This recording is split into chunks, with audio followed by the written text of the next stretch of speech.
Kuan siya, napiktuhan ko sa kayo kay mas kanang og mo hire amo mga presyo sa among balikya. So mag-adjust po ning sa una mo kay ang ubang mga customer gamay ra po ilang papalit.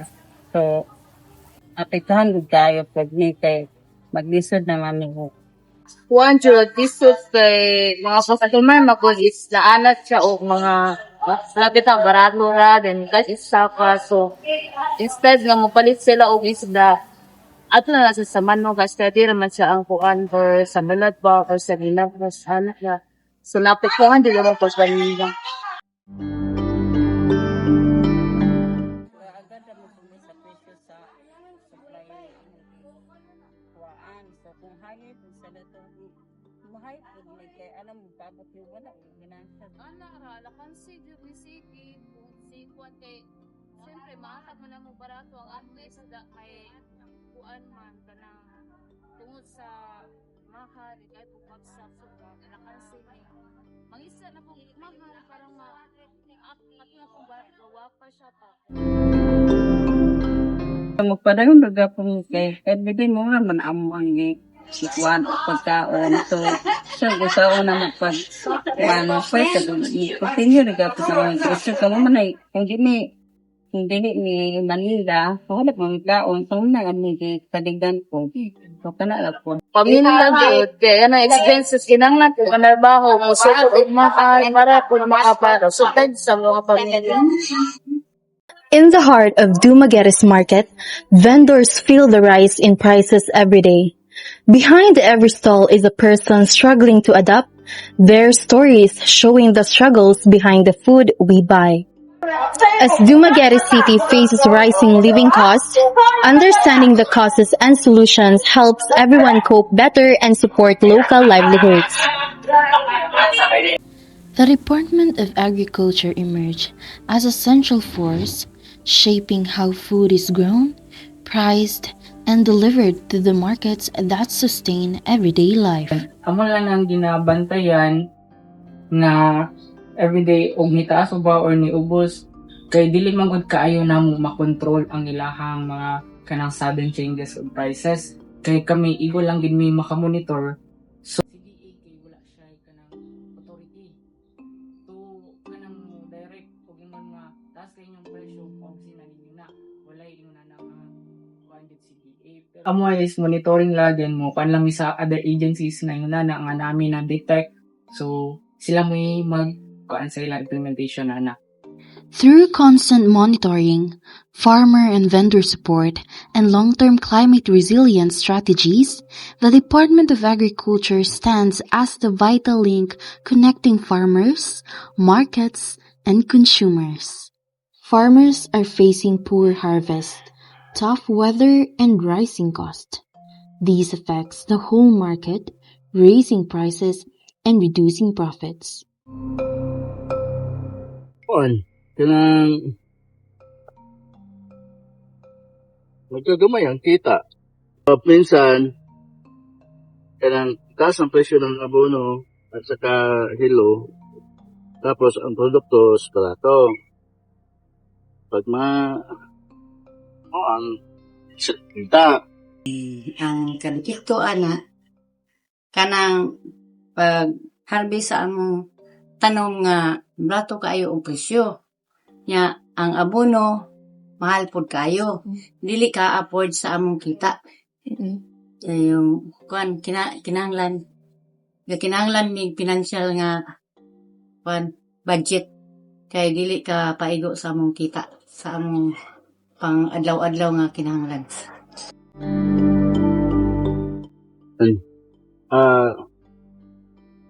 Wala rin undag tanom.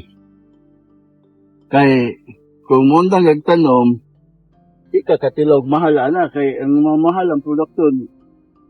Sa panahon ng magbagyo, mahal ang production ng magbagyo. Dito bagyo. Pag walay ba bagyo, dili ka mahal ang production kay gwapo magtubo ang mga produkto, gulay. Pero maagyag bagyo, sana sila mamahal. Kay minus magkuan, demand man ang mga gulay, di mo mahal. Dili ra ka mo undang og tanom. Tanom ka kay tanom, maigo magbagyo og dili, makatilaw mo kag mahal na. Basta dili ra ka mo undang og tanom. Ay, ayuda mi yung manarbaho mi sa laing mga farmers kay para maka-afford mi sa among gipang panginahanglan sa among adlaw-adlaw nga pinangabuhi. Ga eskwela na ako, dili ka afford. Kay kulang gid kayo ang kita sa among farmers. Mga kalihukan nga ato ang nahatag no sa ilaha. Basically ang pinaka-kuan gyud main role sa ato ang opisina is to give them the right information nga and the kanang practices nga kinahanglan nato nga usbon i-develop kay usahay naman tay mga practices nga dili na siya haom sa ato ang karon nga panahon. So encourage nato sila through trainings, capability development trainings og mga diversified nga mga farming systems na pwede nilang magamit sa ilahang mga uma. From the fields to the shoreline, another group feels the weight of rising prices. The fishermen who battle not only the waves, but the growing cost of bringing food to our tables. Mga sunada lamang pumibisan sa kalisod sa mga panginabuhi para lang mabuhi sa mga pamilya. Sinda na lamang doon.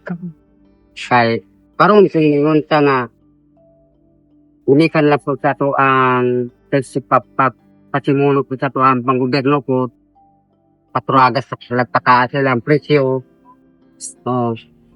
Kaming mga ng pobre rin mi kayo ginagmayran pa pinabuhi na mo idoot yung scholarship po ipinoon kay di man may pwedeng mo presyo sa mo ang kuan magdepende lang sa mga nasa tindahan usay nilang presyo maano yun ay mahimo mo taas magud ang ilaha pong diesel o kuan kaya lang mas mga panatoron gasolina yun pataas na po sa city kaming yung nananagat bahala na ginagmay lang naman agwan talaman din para lang po na makasuporta po min sa isa ginagmay at least nakasuporta min sa mga estudyante po. Kanina ay advisory nga dili pwede mo mulagod kay tungod na ibagyo mo padulong, especially kani mga kagmay ra nato nga mga kuan mga isda gani. So mo na ug na sila kuha ana pag dala na sa Changi medyo taas gin siya kay limited supply. From the fields to the shoreline, another group feels the weight of rising prices. The fishermen who battle not only the waves, but the growing cost of bringing food to our tables. Dahil tanang tinamihan sa maron. May pamamay kabuhilo ko dagat ka inong tahanin man. Makabuhilo may dagat ka ng linaw, lantap ng dagat. Pero yung naring hangin, maglisod dumi. Bay, hangin man, ang isda po, bulungon magpayo na. Dalas sa mga isda, inubukol sa mapaw kay hangin man, madlok na sila ng latandukot ng dagat. Pero kanang ingon nga bisan gamay. So dili mo makapanagat ang maayo basta ka nang pusog ang hangin kay lang ta ang balo. Sir, pananglitan sir og mga kanang nataas ang presyo sa gasolina, unsa na niya solusyon. Pagtaas yung pang-gasolina ron, Taas po ang presyo sa isda. mataas na ang presyo sa isda. Basta daghang isda. At kung kayo meron, nabihit kayo, yung isda mataas doon. Kabenta ng tuba pa. Kaysa sa kablaw, may makabulpo doon na nakabahin ka o pinintos. At karoon, minute man, pinintos yung paso. Pinintos. Pagkasunod sumala at pinintos, mga ilibo, okay rin eh. Nakalighan na. Dako na ninyo ka nang makakuha mo olibo, sir. product ko, ano? Kapantong, kung wala pa ibalog, may tagtapos yung music para ato na rin gawin. Kada panagat ninyo, pila po gid yung kita ana nga kanang ni steady ra gid siya diha butang Kasi ito. kung linaw ang dagat, steady yun, sa linaw, libo yun.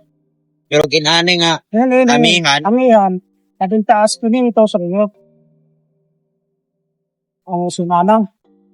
kanin sa mga ang simana na yung isa. Ang Basta adlaw yung ang malinaw, magsinuma namin, Nildos, Voltres, pag may ano na, naging taas, pinito sa inyo. niya sa gasolina ninyo ana sir, pila po yung magasto ana sa Man, kasimana. manumano raman. Manumano ra. Manumano ra. Magsar ho. Dili na ini kanang Hindi makina ba di ninyo nga, pambot. Manumano ra bonsai, tayo sa bawat na, Hindi yung pukot ra ano dito sa Hmm. laod. yun na naman po ko. Sa tingin mo Tinat- Mara to sir. Lagan kayo sa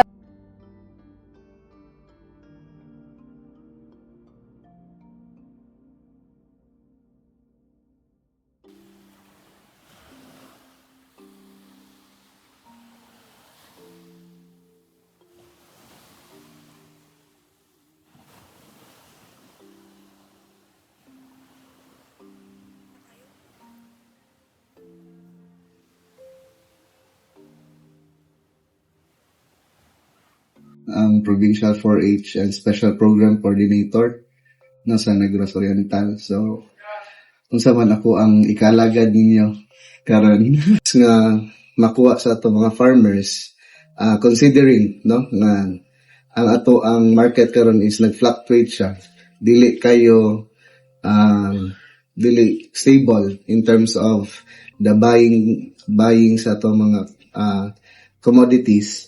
Naningkamot ang ato ang gobyerno no nga makahimo og mga market linkages og mga projects nga pwedeng makaless pa sa ilahang cost production nga mga kuan no galastuhan. So usaan na naghimo og mga farm to market roads, mga different nga trainings on value adding no kanang pagdungag instead nga raw nga crop lang or raw product lang ang ihatag sa atong farmers, nag-create ta og value added nga mga products nga for example sa atong coconut, himuon siyang virgin coconut oil no naapod tay mga coconut coir no mga fertilizers nga pwede pa makuha pon directly sa raw product. So value adding no mao po na ang main nga gihatag sa ato so which is the opportunities in terms of agribusiness no sa value adding dako kayo potential makatabang din nila. Coconut coir no mga fertilizers nga pwede pa makuha po directly sa raw product. So value adding no mao po na ang main nga gihatag sa ato so which is the opportunities in terms of agribusiness no sa value adding dako kayo potential makatabang din nila. Culture na para maboost ang ating economy to the atong agriculture side sa So, sa ako ay kasturya sa mga future or sa kanang mga magsulunod.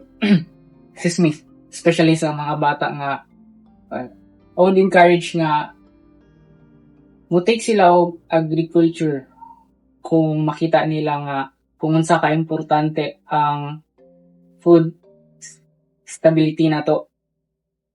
Then, ganahan ko makita ilang nasa inline sa DA to support sa ato ang mga local farmers. Matabangan na to ang ato ang mga farmers through interventions and other projects na to. Then, ato sila i-educate kung unsa gid ang agriculture gid na to. Sa mga bata, kay ganahan ko nga mo take steps sila para kay kabalo mo ang agriculture ginatawag na mo na sila o kanang backbone sa atong nation.